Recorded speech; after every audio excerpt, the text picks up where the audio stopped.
on camera. Mr. McDonald, thank you for coming in this morning and doing this. And we're going to have a conversation about your life, about your experience in the military, and a little bit about after your military experience.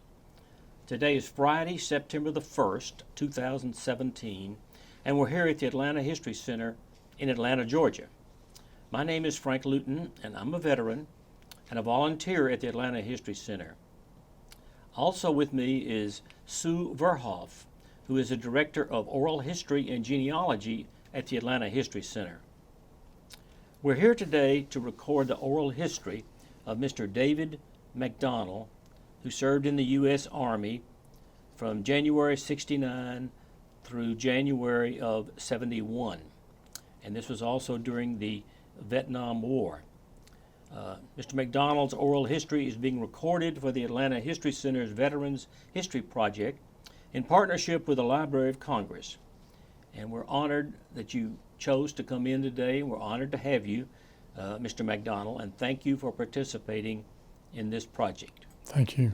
If any time you want to take a break during our conversation, just let me know. Sure. And as I mentioned, there are no topics or events that are taboo, and please be yourself. Yes, sir, will do. You got any questions? No, sir, ready to go. Okay. Would you please state your full name and date of birth? James David McDonald, born September 27, 1946. Okay. Let's start by talking about your early childhood and where you grew up and your background and your family. Just talk about that.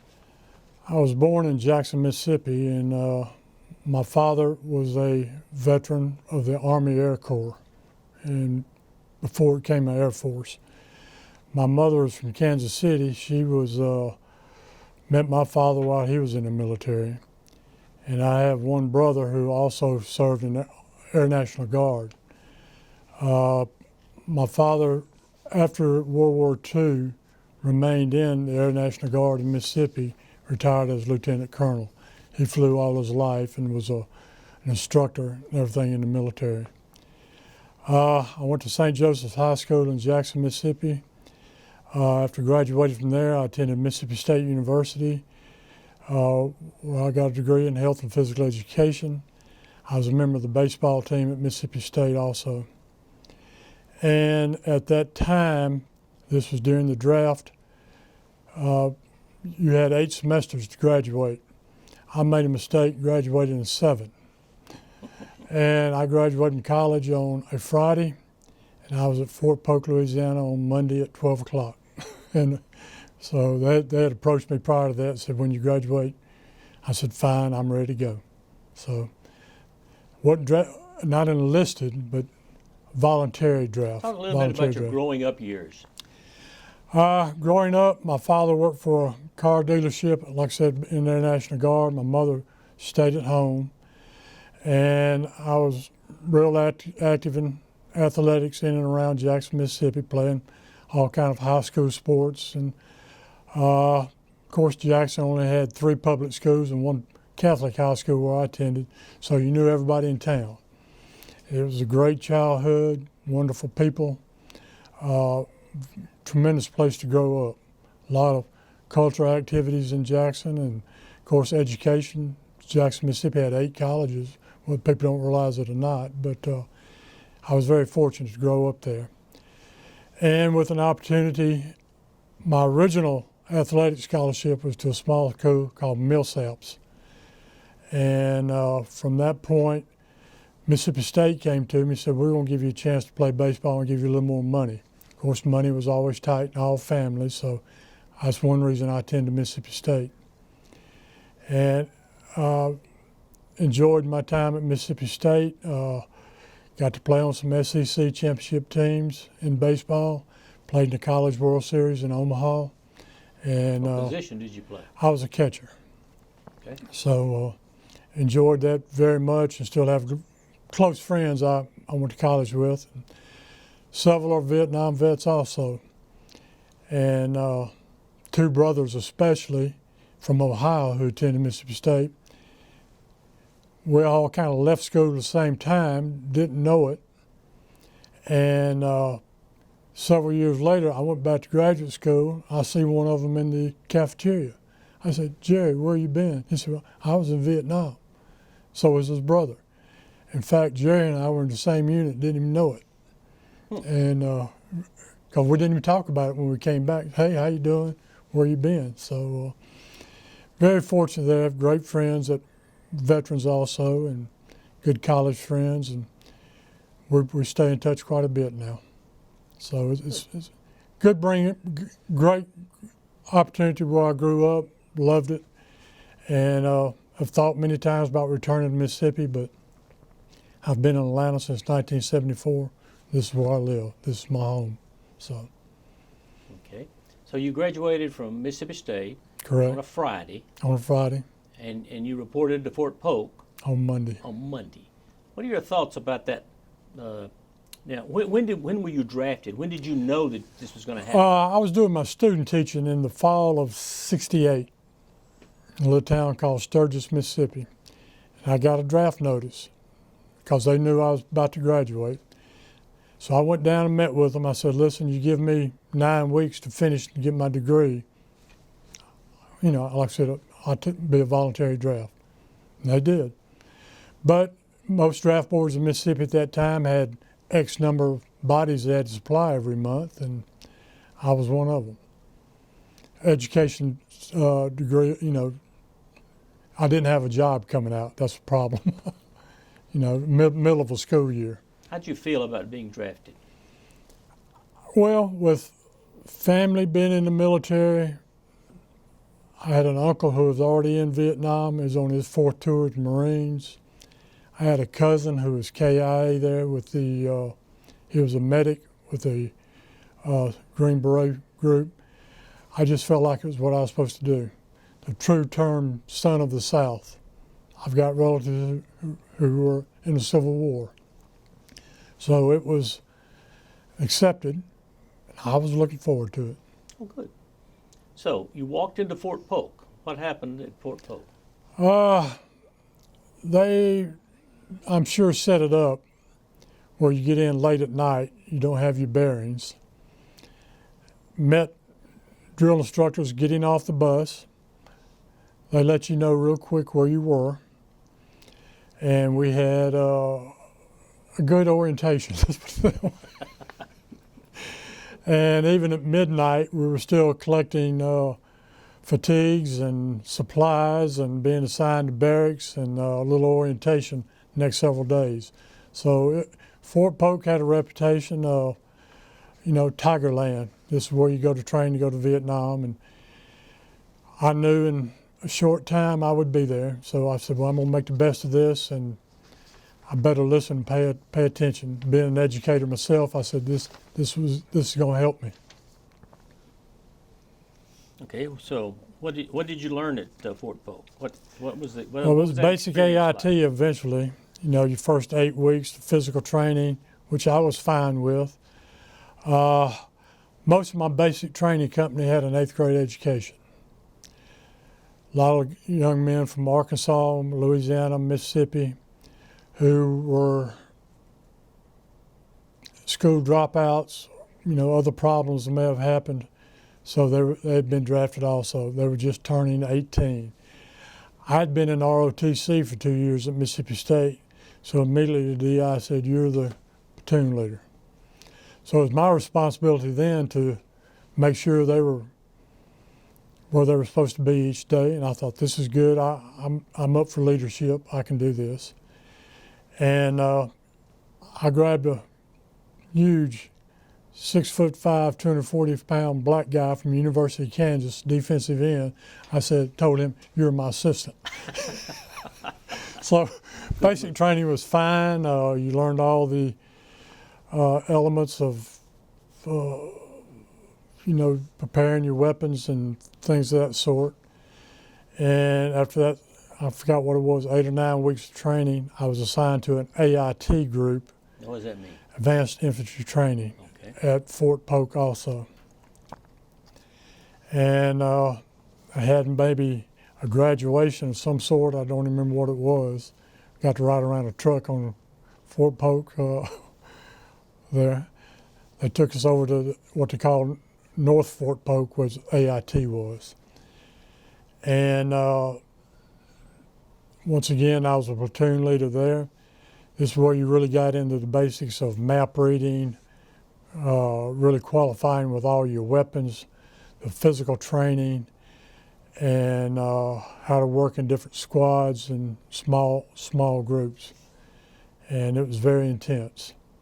And the DIs there, most of them had just returned from Vietnam, so they were hands-on and really preparing us for making the trip over.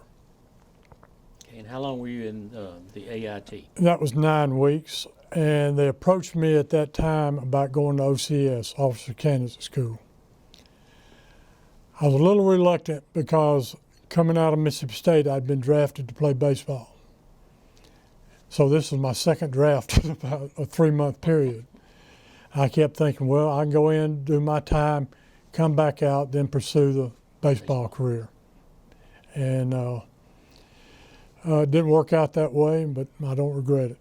So, but I did not accept the OCS. I did go on over to Fort Benning for some jungle survival training and jump school at Fort Benning. We'll talk about that a little bit. Jungle survival school was how to work in the lowlands of Vietnam, the water, once again, map reading, leading troops, and things of that sort. Jump school was basic. They opened the door and you jumped out. And like the old term saying, most paratroopers would say, only 2 good things fall out there. One of them's bird shit and paratroopers. So. But I don't not say I want to do it again, but I enjoyed it. So It was physically tough. So you did a lot of your training in the swamps of the Chattahoochee River down there, right? Yeah, in North Florida. Yeah. Okay. So I was only there a short time, and the numbers were getting bad for 11B, infantry people. So they cut that short and said, we'll finish your training in Vietnam. The numbers were getting bad, meaning they needed more people. More people in Vietnam at that time.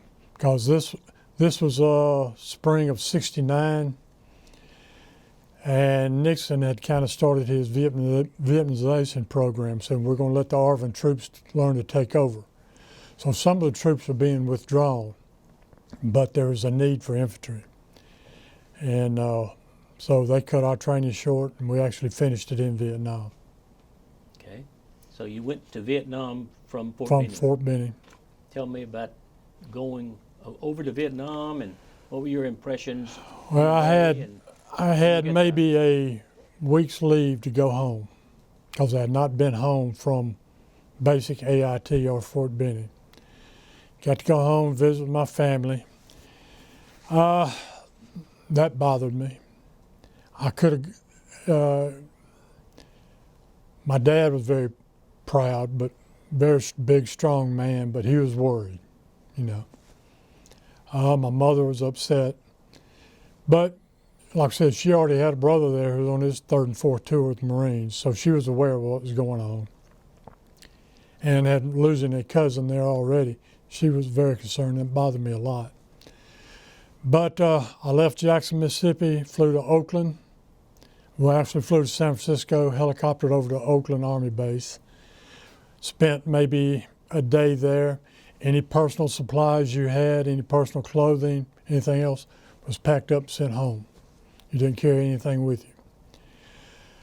Flew out of Oakland the next day, up to Anchorage, Alaska. We had a little layover at that time. From there to Yokohama, Japan, down to, I actually flew into Long Binh, right outside of Saigon. About a 14 to 15 hour flight. A lot of nervous people on that flight. A lot of people very apprehensive about what we're going to face.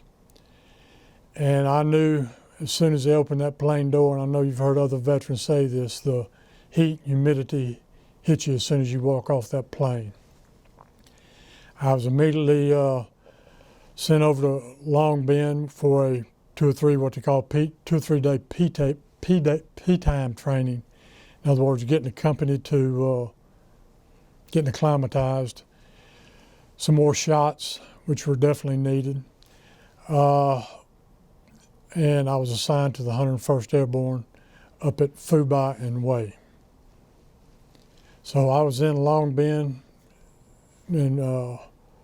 for approximately 3 or 4 days. They put me on a C-140. I think it was about a 3 and a half hour flight to Phu Bai in northeast Vietnam, just right below the DMZ in Hue. And of course, Tet had just finished. And of course, both those little towns were just tore up. Getting off the plane at Phu Bai, I always have this in my mind, the control tower, very tropical looking white building, was just all shot up, and it still is today. I've seen pictures of it, they've never repaired it. I was met at the Phu Bai airport. I was the only one going to the only 101st, so a little sergeant picked me up in a Jeep for about a 30-minute ride out of dirt road out to what they call Camp Eagle, the rear area of the 101st Airborne. Once I arrived there, they told me, said, we got a resupply chopper going out today, you're going out this afternoon. So here I was in country maybe 5 days, and I was already on my way out to the field.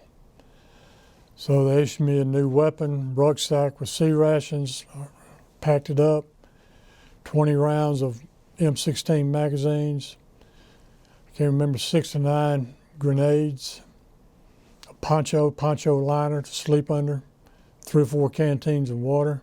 He said, you see that hill? That's where the helicopter's coming in, you're on the next one out. So, didn't have time to really get acquainted with Camp Eagle. So, wasn't there long, maybe 6 hours. Went up to the top of the helicopter pad. They were loading on C rations and resupplies for the troops already out. It was getting dark late in the evening. They flew me out to a ridge line south of what they call Fire Base Rifle, and maybe 3 or 4 kilometers from Hamburger Hill. That battle had just ended previously. And my company was there as a blocking force and still dealing with the NVA troops from Hamburger Hill. A gentleman grabbed me off one side of the helicopter and said, you're with me? Fortunately, his name was Hal Granger. He was from Hazelhurst, Mississippi. Okay. Became a very close and personal friend. And I just slid off the side down of a ridge line, and he said, this is where we are tonight. He said, I've got the first 2-hour watch, you got the next one. From that time on, I learned that night, if you stare at a tree or a bush long enough, you can make it move in the middle of the night. So I didn't know if I was being run over by NVA troops or what, but I was scared to death. He woke me up for that first watch, and I said, I've been up.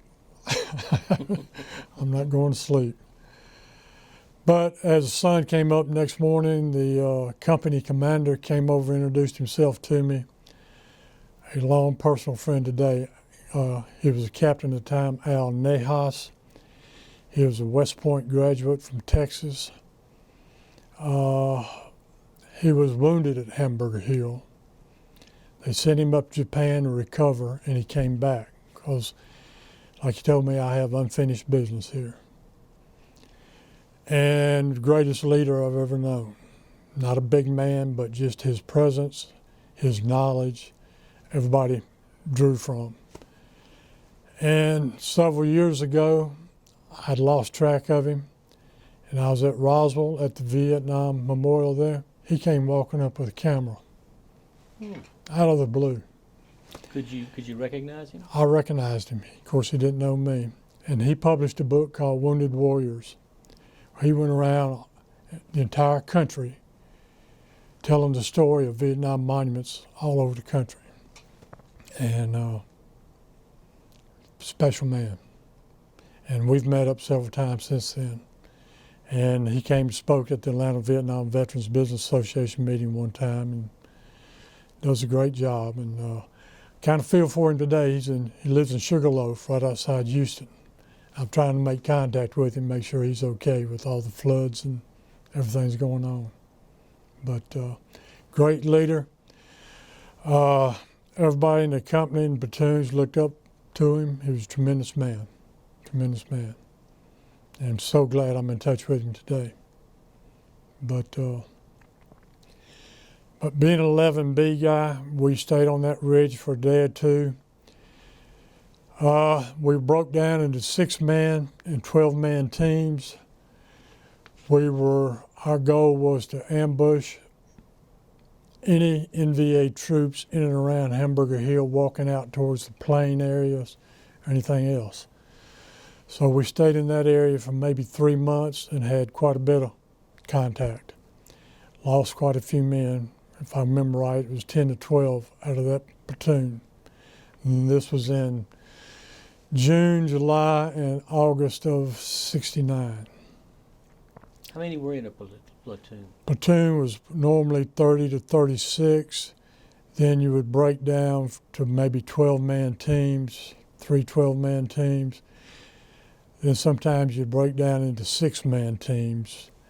And at that time we would go out, and our goal then was to track NVA, set up ambush sites in 6-man teams, 12-man teams, but to avoid contact if you're outnumbered. So it was, you learn to live off the land then, to track the NVA troops where they had been, to look for booby traps, and we found out very quickly they were very wise to our ways. They would set up an ambush on us.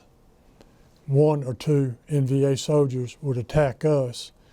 Then as we would chase them, we'd run into a larger platoon or battalion of NVA soldiers. So we learned then not to retaliate right away. It was, the troops we were fighting were well trained. They were well supplied by, of course, the Chinese and the Soviet Union. They had the best weapons, the AK-47. And they were very determined in what their goals were. And they were, very intelligent at what they did. I mean, like I said, the trail watchers, their booby traps, they had, of course, dug into bunkers. They were safe from artillery. They were safe from B-52 bombers. I mean, make their ears bleed, but they were able to survive. And of course, we were on an area called the Ashau Valley and the Ho Chi Minh Trail. Ho Chi Minh Trail came out of North Vietnam through the DMZ down through Laos. And this was their resupply trails for men, equipment, everything else. And we were right in the middle of it. And this is where I spent my entire tours in the Ashau Valley. And they were there when we got there, and they were there when I left. At the tail end of my tour, in April and May of '70, we moved up the Ashau Valley quite a bit to what you call Hill 882. We helicoptered in on top of L82, was ambushed immediately, and we set up there for 2 or 3 days and gradually moved down a terrain called Hill 714, which had a river running through the bottom. At Hill 714, we were ambushed and pinned down for several days. This was in probably last week of April of '70. And during that time, being pinned down, we were spread out in the bottom of a valley. And the NVA soldiers had huge bunkers above us. They were tied into trees where they had the angles to attack constantly. Over about a 3-day period there, we lost 26 men in 3 days. And like I said, we had no resupply, no help. Other companies are trying to come in. In fact, we'd gone in relieving B Company, and because they had so many wounded and KIAs, then all of a sudden we're taking the same number of wounded and KIAs also. But on May 3rd, at this time I was carrying the radio for the commanding officer. He and I got pinned down, and I was hung behind a huge mahogany tree in a ravine, and there were AK-47 bullets, rounds hitting all around us. The captain at that time was named Captain Schoonover. He was a University of Alabama graduate. He was on his second tour, and this was what we call a headquarters company. It was the main radio I was carrying, the commanding officer, another radio, battalion radio, a medic, and a field artillery officer. So, field artillery officer, we were trying to call in artillery rounds, getting air support. Of course, it was rainy, monsoon season also. Couldn't get any help coming in. After maybe a day in this position, I told the commanding officer, we've got to get out of here, we're going to get killed. So I headed off up the side of the mountain. And the rest of the platoon, soldiers did also. We made it to the top. There were numerous NVA casualties, wounded. And that's when Captain Schoonover at the time wrote me up for the Bronze Star for V, for Valor, 1st Oak League Cluster. Because he said I saved his life. We got us out of there. And we made it up. We were still having NVA soldiers we eventually ran them off top of this ridge, Hill 714. And we were able to get most of our wounded and KIAs out. One of my friends we didn't find for several days. The NVA had killed him and drug him off, gone through his rucksacks. And he was a soldier who'd been an honor guard at Arlington and volunteered to come back to Vietnam. Had a wife and 2 young kids. Had just come back from R&R with his wife. And I visited him at the Vietnam Wall about 2 years ago. Stop. That's okay. Okay. On camera. But I went and visited Vietnam Wall with Sergeant Malcolm Watson 2 years ago. And I've got 25 other names, all on panel 11E. I like to visit. I came home and they didn't. I have put in this year, hopefully, if I get selected, to read the names on the wall Veterans Day. Hope this comes up to me. I requested to read the names of that time period. I know it's a 4-day event, but I would like to do that. And I don't have any family. My mom, dad, brother, all gone. Relatives gone. I never married. I don't have any children. I've got great friends here in Atlanta, but I'm meeting next week with survivors of this event. We'll meet in Las Vegas. This will be the 3rd time we've got together. One of my real good friends from this unit wrote a book here recently called Veterans of Hill 714, and he went around, researched everything, and got us all back together. So we met first time 2 years ago in D.C. We had our memorial service at the wall. We met last year again in Norfolk, Virginia. So we're going out this time in Las Vegas, move to the other side of the country. So hopefully it's easier on everyone. I'm looking forward to it. It'll be the 3rd time I've had an opportunity to get together with these gentlemen and First time. Stop. All right. On camera.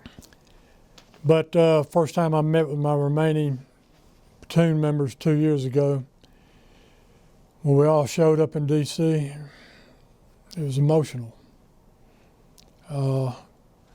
We'd all changed physically, a lot bigger, Yes. a lot of gray hair, a lot of no A hair. lot of no hair. So it was just 2 or 3 days we just sat around and talked. Of course, a lot of guys had pictures. Do you remember this guy? And so on. A lot of names we couldn't remember, but we knew all the guys had been killed. That's why we were there. Last year in Norfolk, Virginia, it was a lot more casual, a lot more relaxed. Really got to know more about people, their careers. We all came to the conclusion when we got back in Vietnam, that was enough.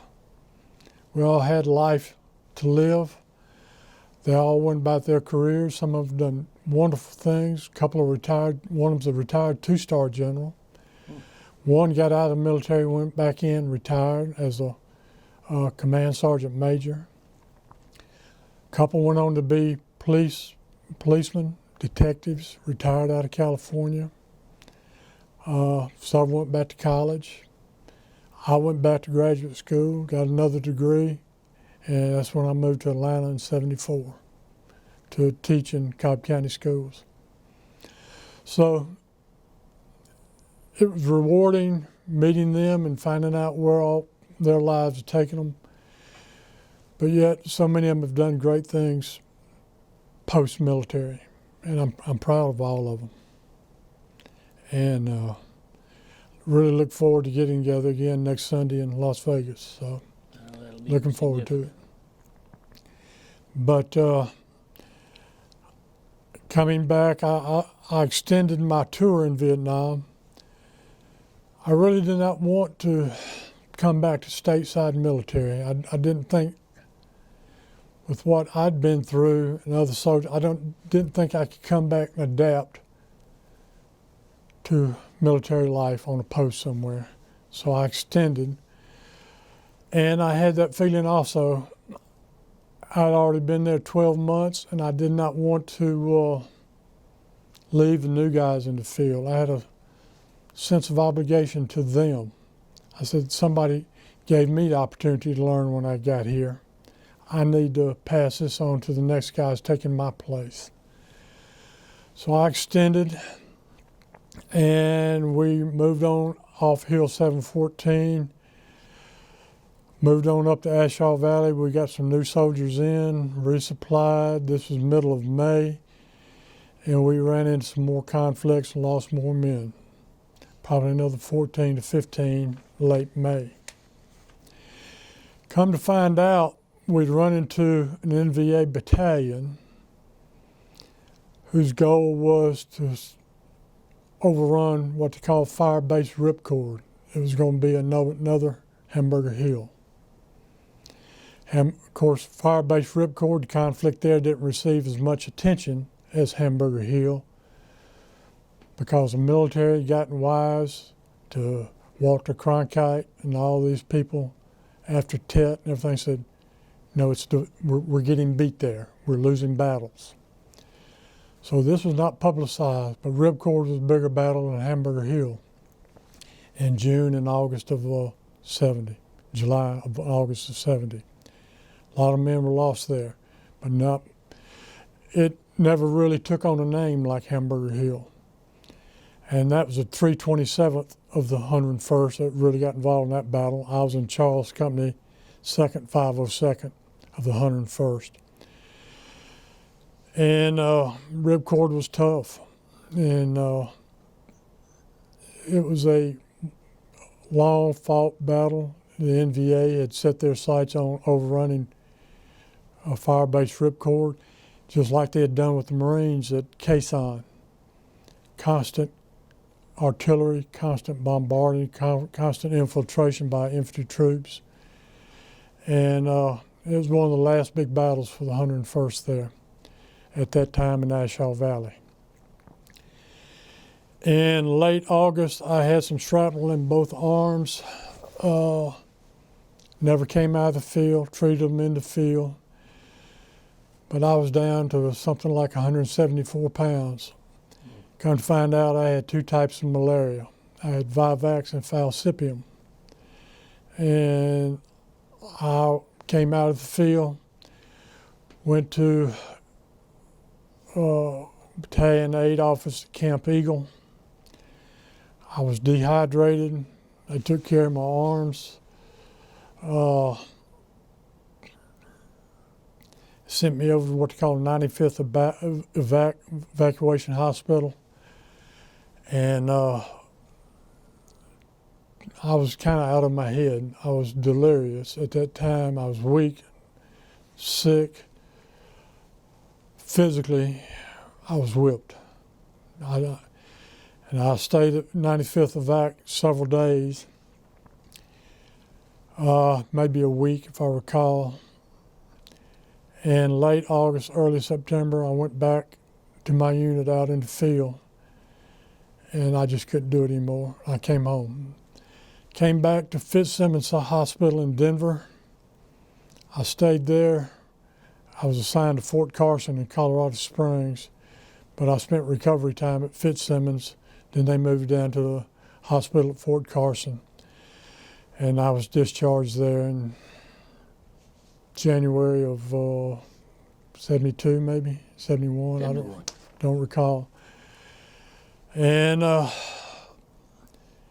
really don't recall much time about Fort Carson. All I remember is that there's a big build-up. They came in looking for troops to go to Saudi Arabia, protect the oil fields at that time. And it was $5,000 a month. And I thought, this sounds pretty good, but I said, I've had enough. Okay. So I re-enrolled in school and went back to Mississippi State in spring of 73, I believe it was, and graduated and came over here in January of 74. To the Cobb County. To Cobb County. So, like I said, never married, no children, chased a lot of women, never caught any. I was always chasing those big ones, had a lot of money and a bad heart. I see. But I always had, I've got great friends here. I do have a very special friend. She's retired Cobb County teacher also, and got her doctorate from Alabama. So she travels with me quite a bit. So we get to see the country and enjoy semi-retirement at this time. I got it. So. Do you ever talk to your players about your experiences? I did not for many years. When I first started coaching in the mid-70s, I was hard on players. I was too disciplined, too structured. And after a while, I looked around me. I thought, this isn't working. So I had to change my approach to my profession. I had to change the way I approached students. I was hard to deal with. And things got better when I did that. Players started respecting and responding to me more. We started winning more. I was very successful in that. In probably 92 or 93, it was before anybody knew I'd been in Vietnam. We had a program at Wheeler High School. Newt Gingrich and Sam Nunn was there. And I approached Newt Gingrich's staff. I said, listen, I never got my medals from Vietnam. Is there any way I could get those? I said, sure. About 2 or 3 weeks later, I get a letter from the White House. It was Bill Clinton had signed this letter, said, I'm going to meet you and give you your medals. So in March of 95, I met President Bill Clinton at Dobbins. He presented me all my medals. And I was really the first anybody knew of my service in Vietnam. And it was a great day for me. Of course, President Clinton at that time, I respected the office very much. I know he had his own baggage with Vietnam, but he was the president of our country, and I respected that. My conversation with him was very good. He asked me, what everything was for, and told him. And during our conversation, he asked me, said, "Where are you from?" I said, "I'm from Mississippi originally." He said, "I'm from Arkansas." I said, "I knew that." I said, "This kind of reminds me of Forrest Gump." And he just kind of laughed. He said, "Yeah, it does." But he was a very pleasant gentleman, and I was able to go back to school that day, and I had a ball game that night. So I had to go back, refocus, and from that point on, I think I had a lot of questions. Maybe I viewed a little bit differently, not only by faculty, but maybe some parents and so on. But I've enjoyed my coaching and teaching career so much. I wouldn't trade one day for it. I don't think I ever went to a school, woke up one day and said, "I don't want to go to work today." I enjoyed it that much. And, being an athletic director, and I coached football 22 years, basketball 15. I'm starting on my 43rd year coaching baseball. Had great opportunities there. I coached in the World Games with the Olympic team. Won a gold medal in Taiwan in 2001, I think it was. I've been very fortunate to have great players. I had provided 75 baseball scholarships at Wheeler for kids went on and played. 15 professional players. Several have made it to the big leagues. I try to see every one of them play. I've got 4 or 5 of my remaining players from Wheeler play minor league ball right now. One's on the verge of being in the big leagues. I make sure I see them play every year. I've stayed in contact with all my players, and I've been president of the Georgia Dugout Club, which is our state association. I've worked with what we call Team Georgia, where we take the top players in Georgia, go to Oklahoma and play 14, 15 other states plus Canada every summer. I've done that for 25 years. I've had great players from Georgia like Buster Posey with the San Francisco Giants, Jeff Francoeur with the Braves, Brian McCann with the Braves. And I've known all these guys since they were high school players. And I enjoy following their careers and their lives and everything. I'm a charter member of the National High School Baseball Coaches Association, which is a national coaches association around the country. We started this in 1990, and I've attended every clinic we've had around the country. I was president, and I'm still on several committees with that, and I'm in the National Baseball Coaches Hall of Fame also.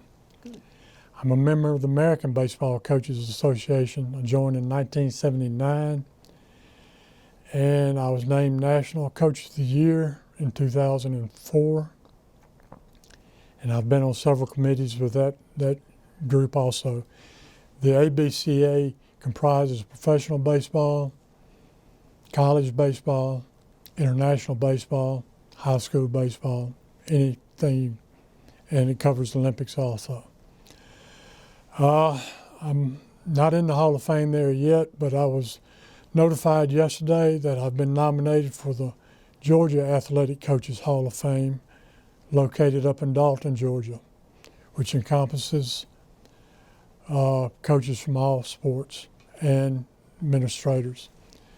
Don't know if I'll be in there yet. I'll know this November. So it's been fulfilling. This is going to be my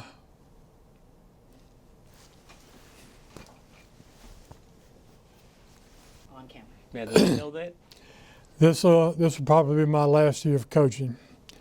I took my team to Oklahoma this summer, and 25 trips to Oklahoma. I've seen all Oklahoma I want to see. I've been to Oklahoma so much I probably need to join a church out there. So But it's time for somebody to take my place at Lovett, and I'm going to give it everything I can and win a state championship this year. Not for me, but for the players. So. Okay. And I feel good, my health's good. I've got great friends in our veterans organizations here.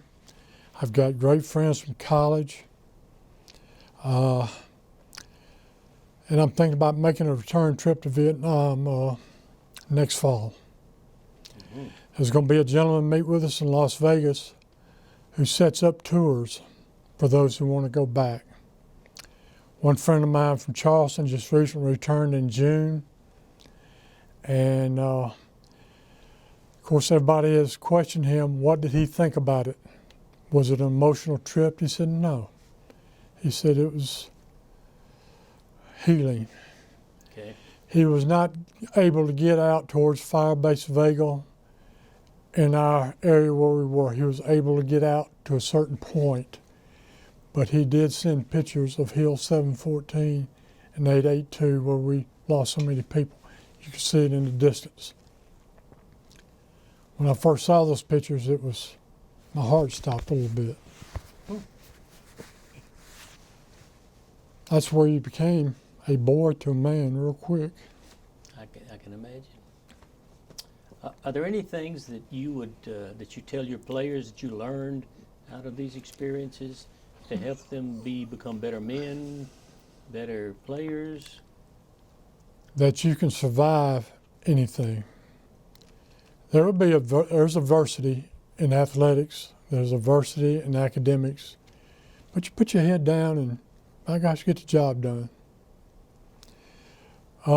There's challenges. You set short-term goals. You reach them. You celebrate. You set intermediate goals. You reach them. You celebrate. But you set one long-term goal. What's my ultimate goal in my life? What do I want to achieve? And that's what you do the rest of your life. You work to that goal. It's a challenge every day. And I tell them that. I said, I'm going to push you physically. I'm going to push you mentally. I'm going to challenge you to get better. And when you get better, you reap these rewards. I reaped the reward of serving the great men. Like I said, we weren't men when we went in, but we were when we came out. And I respect every one of them. I think about the KIAs. It not only affected a mom and dad, a brother, a sister, a wife, maybe children. One death affected many. So out of those 58,000 names on that wall, I think everybody knew somebody. And it affected our country. It did. We're still healing from that. I think a lot of the lessons we learned from Vietnam have been applied in Iraq and Afghanistan maybe, where we went over to duration tours, year and a half. They learn now. I went over as an individual assigned to a unit. Now they send the units over, but the tours are 9 months. They bring them back. Then they send another one over and bring them back. There's not the long. It's nothing easy about Iraq and Afghanistan. They've got their battles, but I think the military learned there's a better way to do this from Vietnam. Some of the lessons, were difficult lessons to learn, but I believe that it's the best military can be right now with the technology and everything. And I know through the USO here and a lot of Max Torrance and a lot of people work with the USO, they try to greet every soldier coming back. That was always been a goal. I want to shake all their hands. Yep. Say, you did your job. Because when you get out in the world again, go to work, not many people are going to pat you on the back. Right. And you got to find your rewards and those goals you were seeking. you got to find them your own way. So, Okay. but like I said, it's been difficult days sometime. That's one reason I think maybe I want to go back to Fubai way, what we call the I-Corps. Just to go back. David, I've just got one question for you.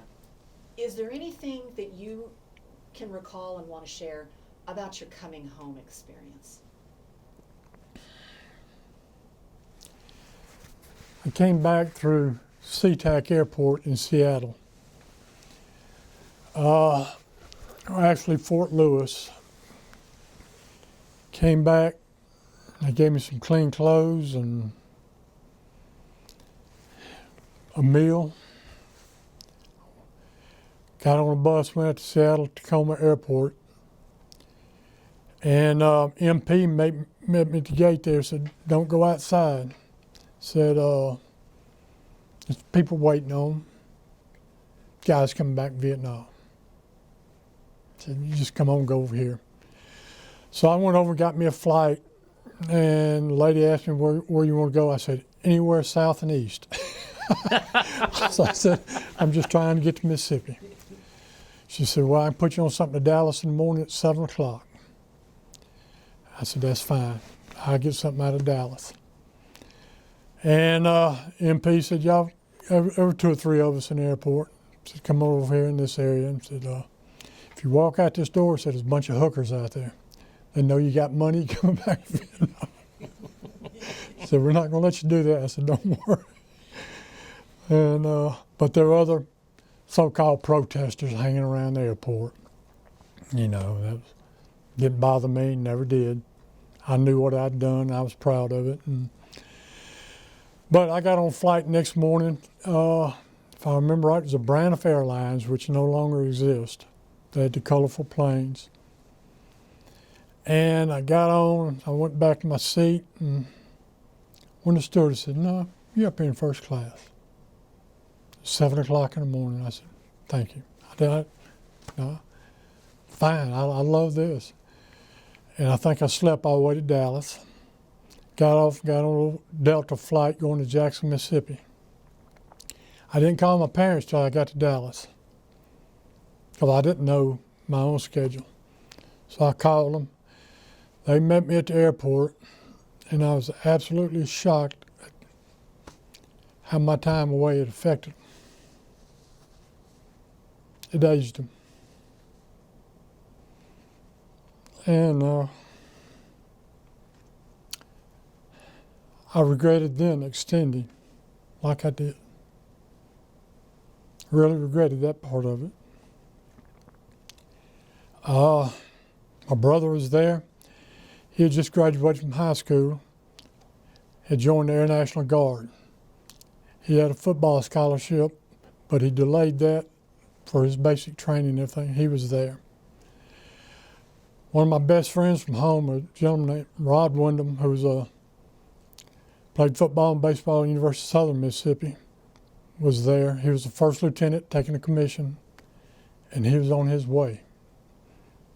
We had 1 week together. So I went home that night, that afternoon. I was sick with malaria. I was miserable. I could not sleep. In fact, I stood around out in the back just talking to my dad and them till they went to bed. I could not even lay down. I got up the next morning. I said, I've got to get some medication somewhere. I went to the VA in Jackson. They couldn't treat me. Said, we don't do malaria here. So that's when I got my orders changed, and that's when they sent me to Fitzsimmons in Denver from there. But Rod Wyndham, First Lieutenant Rod Wyndham, he always wanted me to call him that because I was a sergeant. We got together, he and his brother. His brother was a good friend of mine, same age. He was working cleaning up ballparks and fields. We went by and got him, took him home, showered him, we went to New Orleans. went to Playboy Club. Spent a night in the Playboy Club in New Orleans, turned around, came back. He got on the plane, went to Vietnam, and I was on my way to Fitzsimmons. But it was tough coming home. Like I said, I don't think I understood the stress on my parents. I know she went to Mass every day.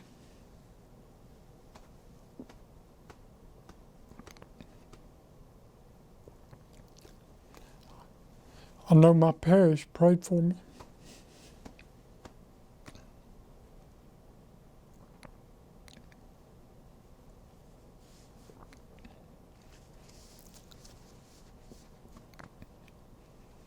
But they were proud.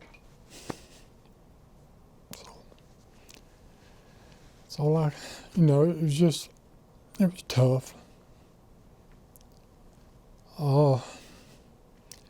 Second, third day I was home, my dad was still flying for the Air National Guard. He said, "You're going out with me to his unit, 183rd Air National Guard unit in Jackson." Went out and met some of his company out there. They were all shook my hand, proud of me. That was rewarding because all these guys were World War II Korean vets. That was a pat on the back. Felt good. But 2 or 3 days later, I bought a car. Had my orders to be in Denver, Fort Carson, and hospital. I drove all the way to Kansas City to visit my grandparents. They were old at the time. My mother's brother was still in Vietnam. He was on his 5th tour at that time. They were glad I was home. Got on I-70, drove all the way west, stopped at Fort Riley, Kansas, spent the night, drove all the way. I didn't know where I was driving. I was just driving. I knew Denver was west. And eventually made it to Fort Carson, checked in there, and they sent me up to the hospital there in Denver for several days. Finally got my strength back, feeling better. Got back, I just hung around Fort Carson there for a while, went on a few field training trips. They were actually thinking ahead of Saudi Arabia and Iraq. They were training for the desert then. And I told them, I'm not going. I'm done. So I took my discharge at that time and came home. Okay. Spent some time at home and got ready to go back to school. Okay. So went back to Mississippi State. Like I said, ran into 1 or 2 friends that were there. I don't know if anybody at Mississippi State was even aware I was a veteran. But I did run to that mailbox the first every month looking for that GI Bill. I bet you did. That $361 was a special. But when President Clinton rewarded me with my medals, Mississippi State did a write-up on me in their alumni magazine, so that was special. Good. And I stay in touch with the baseball program there. And, so I have my contacts with Mississippi State. And I've got several friends coming over. In fact, my Vietnam veteran friends, the state grads, are all coming over for the Georgia game in a couple of weeks. Oh, good. So we're going to spend a couple of days around here. I'm going to bring them to the History Center. I'm going to take them to Johnny's Hideaway, because that's a historical site. Yes, of course it is. And visit the Football Hall of Fame. Just treat them to Atlanta. They've been through here, but never have been to Atlanta. So I want them to visit here and see everything that happens in this wonderful town we have. Okay. So. Yeah, yeah. Thank you. Okay. Thank you. Thank you very much. Oh, I know it was kind of challenging. it got me a little bit there a couple times. But thank you. Yes, thank you. Thank you for your service. Oh.